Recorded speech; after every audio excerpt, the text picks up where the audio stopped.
देखिए, भारत पहले ही भारत में बहुत तरह की समस्याएं वो जो है वो जन्म भी ले चुकी है और वो बहुत तेजी से उसका प्रभाव लोगों के ऊपर भी है। महंगाई है, बेरोजगारी है, तमाम तरह का जो है उस तरह का अभी जो है गैर बराबरी है आर्थिक आधार पे, और भी बहुत सारी परेशानियां हैं। ऐसे समय में हमें किसी भी तरह के युद्ध से दूर रहते हुए शांति की अपील करनी चाहिए। हालांकि ईरान हमारा मित्र मंडल देश रहा है, चाहे वो ऊर्जा का क्षेत्र हो, चाहे वो सैन्य क्षेत्र हो, हमने साथ मिलकर प्रशिक्षण किए, ट्रेनिंग की है, या फिर जो है जब पाकिस्तान के साथ हमारे इशू हुए हमेशा ईरान हमारे साथ खड़ा रहा है। आज इस धर्म का भी जो है राजधर्म का भी पालन भारत को करना चाहिए था, लेकिन हमारी सरकार नहीं कर पा रही है। क्यों नहीं कर पा रही, किसका दबाव है, इसका जवाब भी सरकार को देना है। लेकिन हम लोग, फिर मैं आज कहूंगा कि डॉक्टर बाबा साहब अम्बेडकर ने कहा था, डॉक्टर बाबा साहब अम्बेडकर ने, कि हम प्रथम रत्न भारतीय हैं। हम भारत के साथ खड़े हैं, भारत की शक्ति के साथ खड़े हैं, और सरकार अपने आप को अकेला ना समझे, देश उनके साथ खड़ा है। उनको मजबूत डिसीजन लेना चाहिए, किसी आगे झुकना नहीं चाहिए, अपने आप को कमजोर नहीं महसूस कराना चाहिए। और अगर कहीं इस तरह जिस तरह की अभी हमला हुआ और 32 जो हैं वो जो समुद्र में हमला हुआ और 32 श्रीलंका के साथियों ने जो बचाए हैं, तो ये इस बात का स्पष्ट उदाहरण है कि देश जिस तरह की परिस्थिति बन रही है दुनिया में, तो ये वर्ल्ड वॉर जैसी हालात बनने की वो हो रही है। तो हम देश को, भारत के अगर प्रधानमंत्री कुछ कर सकते हैं तो उनको अपनी जिम्मेदारी उठाते हुए इनिशिएटिव लेना चाहिए, और ये केस में कोई भी योगदान करके अगर हम इसको रोक सकते हैं तो प्रयास करने चाहिए। अच्छा, आप हमेशा अपने जो अलग तरीके का काम है उसको जाने जाते हैं करने की कोशिश। आपने एक बार फिर वित्तहीन माध्यमिक विद्यालयों में कार्यरत शिक्षकों को सम्मानजनक मानदेय देने की जो एक पत्र लिखा है, उसमें क्या है? देखिए, मैं लगातार पिछले 2024 से पत्राचार कर रहा हूँ। सिर्फ पत्राचार नहीं करता हूँ, बार बार उसका रिप्लाई भी वो करता हूँ, और अगर कहीं ऐसा होता है कि पत्र का जवाब नहीं आ रहा है तो फिर से जो है उनको उसमें जो है रिमाइंडर भी कराता हूँ। देखिए, जो उत्तर प्रदेश में 23,000 ऐसे माध्यमिक विद्यालय हैं जो वित्त विहीन हैं। वहाँ जो टीचर्स पढ़ाते हैं, अध्यापक जो पढ़ाते हैं, गुरुजी जो पढ़ाते हैं, जो हमारी महिला जो हैं गुरु जो हैं वो पढ़ाती हैं, और ये एक शिक्षा का क्षेत्र ऐसा क्षेत्र है कि जहाँ से जो है भविष्य तैयार होता है। तो वहाँ जब टीचर जो अध्यापक हैं वही जो है वही संतुष्ट नहीं होगा, उसी को मानदेय जो है वो सही नहीं मिलेगा, तो वो अपना काम कैसे ईमानदारी से कर पाएगा, सही तरीके से कर पाएगा? उसको सुविधाएं नहीं मिलेगी, सुरक्षा नहीं मिलेगी। देखिए, 4 लाख से ज़्यादा अध्यापक हैं वित्त विहीन माध्यमिक विद्यालयों में। ना उनको ईपीआई का फायदा मिलता है, ईएफआई का, ना ही उनको जो है पीएफ का फायदा मिलता है, ना ही उनको जो है मेडिकल जो है इंश्योरेंस का फायदा मिलता है, और भी जो है उस तरह के भत्ते और उन सब चीज़ों का फायदा भी उनको नहीं मिलता है। साथ साथ जो है मानदेय इतना कम है कि जो हमारे मजदूर भाई हैं वो भी उनसे ज़्यादा मानदेय उनको मिलता होगा, या ये कहें दूसरे शब्दों में मनरेगा का जो मजदूर है वो भी उनसे ज़्यादा मानदेय प्राप्त करता है। इतने कम मानदेय में वो पढ़ाने का काम कर रहे हैं। शिक्षण एक जो शिक्षा नीति बनी है और उसमें शिक्षा को इतना महत्व दिया गया, तो शिक्षण के क्षेत्र में इस तरह की चीज़ें नहीं होती। मेरा तो सरकार से मांगे वो नियमावली बनाए। जब हम न्यूनतम वेतन को समझते हैं, जब हम ये समझते हैं कि भाई गरिमाई जो है वेतन मिलना चाहिए, सम्मानपूर्वक वेतन मिलना चाहिए, तो उनके लिए एक नियमावली, 4 लाख अध्यापक गुरु हैं जो वित्त विहीन माध्यमिक विद्यालयों में पढ़ाते हैं, उनके लिए एक नीति बनानी चाहिए, एक नियमावली बनानी चाहिए कि कम से कम इतना मानदेय तो उनको मिले कि वो अपने परिवार का गुजारा अच्छी तरह कर सकें और अपने काम को भी संतुष्टि भाव से कर सकें, जो बच्चों के भविष्य बनाने का काम है। तो ये मैंने मांग उठाई और मुझे उम्मीद है सरकार का संज्ञान लेगी, और नहीं संज्ञान लेगी तो जिस तरह से हमने शिक्षकों की आवाज़ उठाई, संविदा कर्मियों की भाइयों की आवाज़ उठाई, जिस तरह से हमने जो है अनुदेशकों की आवाज़ उठाई, शिक्षा मित्रों की आवाज़ उठाई, पुलिस के भाइयों की, आंगनबाड़ी आशा बहनों की, भोजन माताओं की, पंचायत सहायकों की, रोजगार सेवकों की आवाज़ उठाई, पीआरडी के जवानों की, होमगार्ड भाई जवानों की आवाज़ उठाई, इस तरह से इस मामले को भी हम लोग जोर शोर से उठाएंगे। और जब तक इनके वेतन में वृद्धि नहीं होती है तब तक हम ये जो अन्याय इनके साथ हो रहा है इनकी आवाज को मजबूती से उठाते रहेंगे, और सड़कों पर आकर आंदोलन करना पड़ा तो आंदोलन भी करते रहेंगे। सांसद जी, बिहार के मुख्यमंत्री नीतीश कुमार ने एक ट्वीट किया है और वो कह रहे हैं कि मैं अपने संसदीय जीवन शुरू करने के समय से ही मेरे मन में एक इच्छा थी कि मैं बिहार विधानमंडल के दोनों सदनों के साथ साथ संसद की भी दोनों सदनों का सदस्य रहूं। इसी क्रम में मैं इस बार हो रहे चुनाव में राज्यसभा का सदस्य बनना चाह रहा हूं। देखिए वो बनना चाह रहे हैं क्योंकि उनकी जो ये इच्छा है ये मैंने कभी सुनी नहीं उनके मुंह से।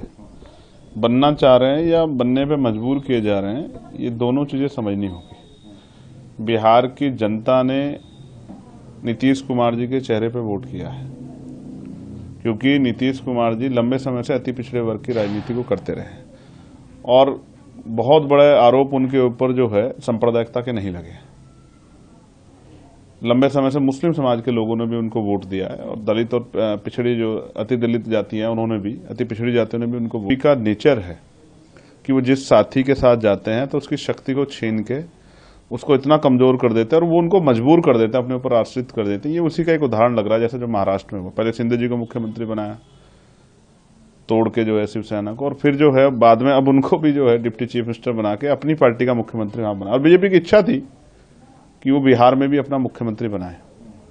तो चुनाव के समय तो ये बात नहीं कह पा रहे थे, हालांकि उलझन तो थी, लेकिन मुझे लगता है कि अब उनको क्या ऑफर दिया है, क्या डराया है, क्या किया है, तो वो बेहतर जानते हैं। लेकिन मुझे लगता है कि बीजेपी अपना मुख्यमंत्री बनाना चाहती है और इसलिए जो है अब नीतीश कुमार जी को कहा है कि वो राज्यसभा जाके आराम से रेस्ट करें और हो सकता है इसके एवज में उनके बेटे को डिप्टी चीफ मिनिस्टर बना दिया जाए, जिससे कि उनकी राजनीति भी जिंदा रही और बीजेपी का जो सपना है अपना मुख्यमंत्री बनाने का वो पूरा हो जाए।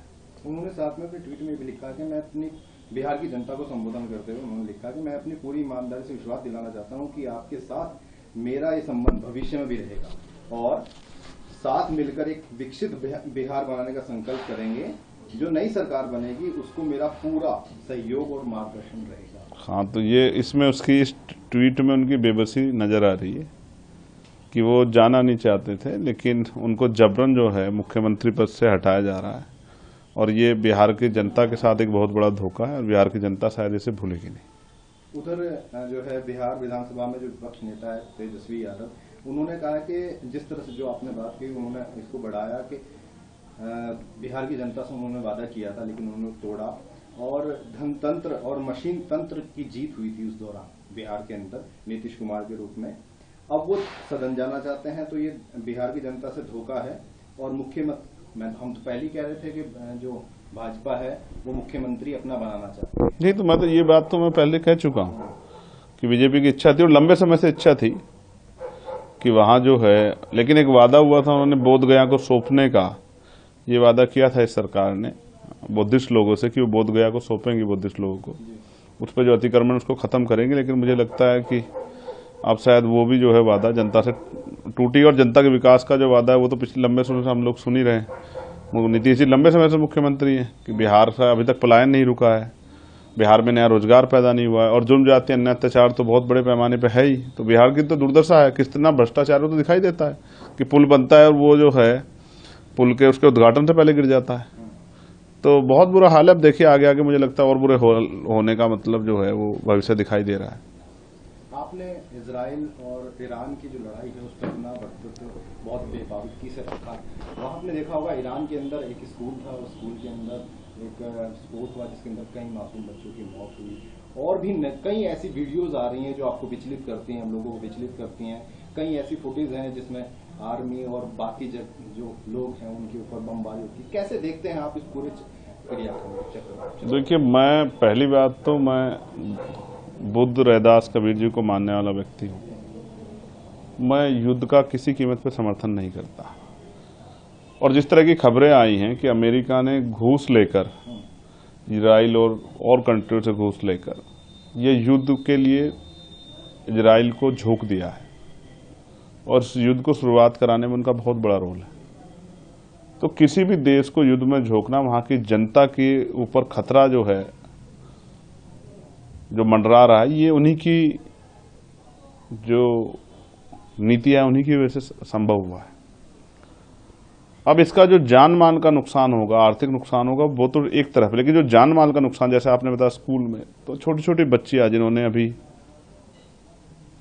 कहते दुनिया भी नहीं देखी है, उनको दुनिया का पता भी नहीं है, वो बहुत लोगों से परिचित भी नहीं है, बहुत सारी जिम्मेदारी से परिचित नहीं है, उन्होंने जिस तरह 300 बच्चों का स्कूल बता रहे हैं जिसमें हमला हुआ है, ये निंदनीय है।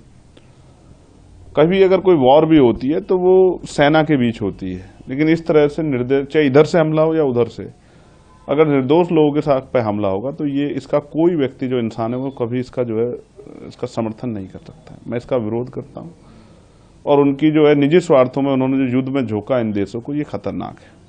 आप भी जानते हैं और मैं भी जानता हूँ, अगर आप फॉरेन पॉलिसी स्ट्रेटेजी करते हैं या जो भी फॉरेन पॉलिसी स्ट्रेटेजी करते हैं या जो समझते हैं कि किसकी सैन्य क्षमता क्या है, किसकी जो हथियार क्षमता क्या है, तो ईरान की इससे कम नहीं है। लेकिन जिस तरह से उनके सर्वोच्च नेता की हत्या हुई उसके बाद उनके अंदर एक क्रोध, गुस्सा है। मैं उनसे भी शांति की अपील करूंगा। ये वो समय है कि सब लोगों को मिलकर इस युद्ध को किस तरह समाप्त हो और जान माल की हानि ज्यादा ना हो। लोगों की जान जो है, निर्दोष लोग, जो चाहे वो अमेरिकन हों, चाहे वो इजरायली हों, चाहे वो ईरानी हो, वो दोहा कतर में, कहीं के भी लोगों को मैं आपकी जानकारी के लिए बताना चाहता हूँ, मैं ये नहीं चाहता किसी की जान को हानि हो। लेकिन मैं जिस लोकसभा क्षेत्र से चुन के आया हूँ, नगीना बिजनौर, कल मैंने वहाँ के सैकड़ों लोगों से बात की थी जो दोहा में, कतर में, सऊदी अरब में, कुवैत में फंसे हुए हैं। और मैं जब उनसे कह रहा था कि मैं जब हाउस चलेगा, तो वो मुझसे कह रहे थे कि सर हमें तो एक घंटे का भी भरोसा नहीं हो रहा, जिस तरह बमबारी हो रही है। हमारे परिवार के लोग परेशान हैं, लाखों लोग भारतीय उधर फंसे हुए हैं। मैं सरकार से जोरदार मांग करता हूँ, हमारे बहुत सारे नाविक वहाँ फंसे हुए हैं, हमारे बहुत सारे जहाज वहाँ फंसे हुए हैं, हमारे बहुत सारे भारतीय जो हैं जो वहाँ रोजगार करते हैं और उस पैसे से जो वो पैसा जो है भारत में आता है और यहाँ जो है उनके परिवार जो हैं सरवाइव करते हैं। मैं देश के प्रधानमंत्री से, विदेश मंत्री से ये आग्रह करता हूँ कि वो स्ट्रॉन्ग एक्शन ले। ये समय है अपने देश के नागरिकों को वापस लाने का, उनकी सुरक्षा की गारंटी लेने का। स्पेशली नगीना बिजनौर, पूरे देश के जहाँ के लोग वहाँ फंसे हुए हैं, एक एक व्यक्ति की जिम्मेदारी हमारी बनती है।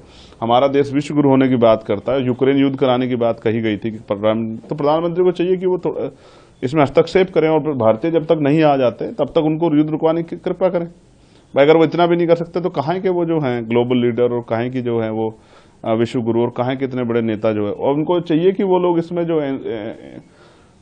जो है जिम्मेदारी उठाएं और जो भारतीय वहाँ फंसे हुए उनकी सुरक्षा की जिम्मेदारी और एक एक भारतीय को वापस लाने में योगदान अदा करें। तो सरकार संवेदनशील है इस इश्यू को लेकर। वरना अगर बाहर बैठ कर तमाशा ही देखना है तो फिर तो क्या कह सकते हैं।